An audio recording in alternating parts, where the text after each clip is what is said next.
And action! Goodbye, me!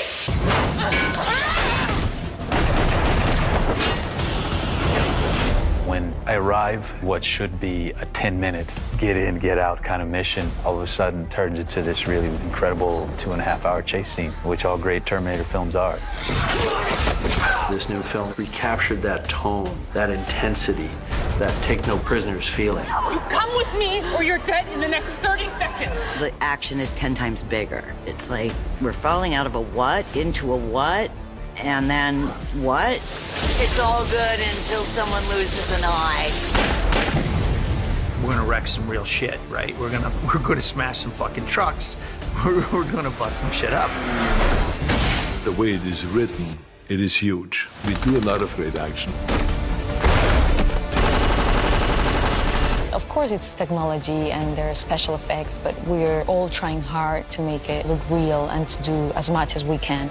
At each stage, I kept getting more and more excited about it.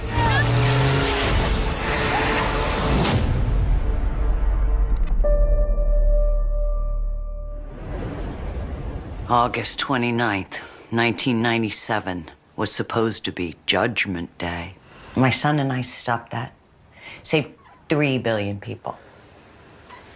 Where's your son now? Skynet had sent several Terminators to hunt him.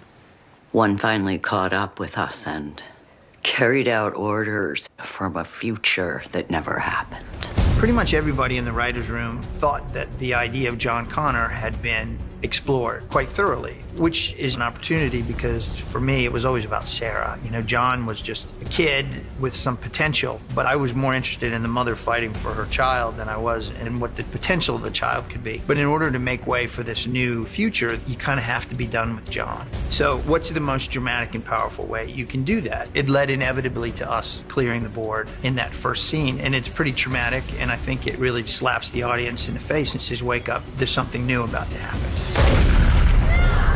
The opening of the movie, we have a sequence where we essentially are back in time. We see young versions of the principal characters, and it's by far the hardest work we've done on digital humans. It's unbelievably difficult. ILM is working with a process where they're doing some facial tracking that they can actually apply to their models, and they're really pushing the boundaries to try to make that look as photoreal and believable for the audience as possible. And it's going to be difficult because everybody has been watching these movies for years and years and years, so we have to be spot on to really nail that sequence. We started off the process building our digital models and really just referencing the ages from Terminator 2.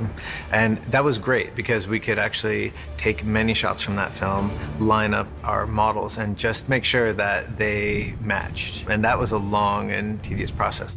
We cast actors to play their bodies because we need bodies on set to perform, to light, to interact with each other physically and let the director direct. We typically will have our stars there if we can. So in this case, if we have Linda Hamilton, who's got her younger self, she was there to help us with coaching the body actor that'll play her body, essentially. Face replacement and body replacement. That is like a whole new world for me. They had a body double who doubled my body from 1991. And I got to sort of go, yeah, she looks right, she looks good. From Linda's perspective, you know, we get her performance and she delivers the lines, and then we use her to drive her younger self. We're so attuned just from an evolutionary standpoint to really identify anything that looks kind of unnatural. And we know in our minds, right, there's no way that we could have physically captured young Linda or Eddie. And so it's that kind of uncanny valley that really is hard to close the gap. But as each movie does it, it's becoming progressively better and better. And I feel like we've taken a leap on this one, and it looks great. Action! A lot of the movie takes place in Mexico and the southern U.S., and we couldn't go to Mexico for a variety of reasons, so we shot 30-some days in Spain. for set dressing and props and art direction. It was all sort of coming together and figuring out what are the flavors of those locations that we're shooting in Mexico and the Southwest. What do we want to portray on the screen and what parts of those places? Spain is a very good double for Mexico. It's often used because of the topography, the light, the shapes that you get. We'd managed to find probably around about 10 options for each of the locations in Spain. We sat down then with the director and went through those and then honed it down into 2 or 3 really, really good locations. When explaining the main character, Dani, her barrio where she lived, you need the audience to enjoy the feeling of being in Mexico. So you need to give them all those things that they don't really know. There's the people, there's sounds, there's smells, there's color. All of that you can put in a movie. Buenos días, Mona. Ay, siempre con tus flores. Siempre. ¿Quieres tu tortita de tamal? Ándale, le llevo una a Diego. I'm here at the Ramos house in Mexico. There's team art director and Naila. They're working hard. I'm going to show you a little bit of our house. We are going to establish this relationship, this family, tons of people coming in and out. Can I get Danny's bag? This is the set, and that's Lee that is always working hard. This is my room. Welcome to Danny's room. Well, this is the very beginning of the film, one of the first scenes, and we are going to see how a normal day in the Ramos family is. Let's go, Diego. We're running late. Ciao, Taquito.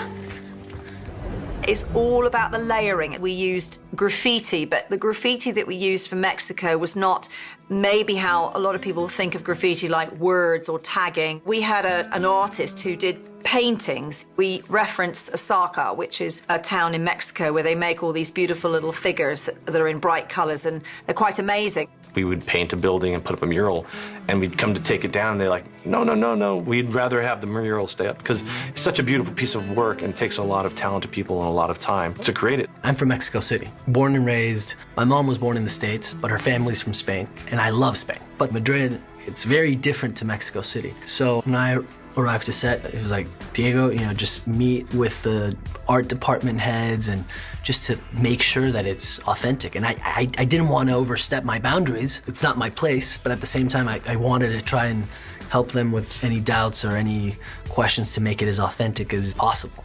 It's not the easiest thing to do Mexico City in Madrid. Madrid does not really look a lot like Mexico City. As a production designer, you look for the building shape, the window shape. What can I do with this shop? How can I change it? Does it look like Mexico? I think so. It looks like Mexico.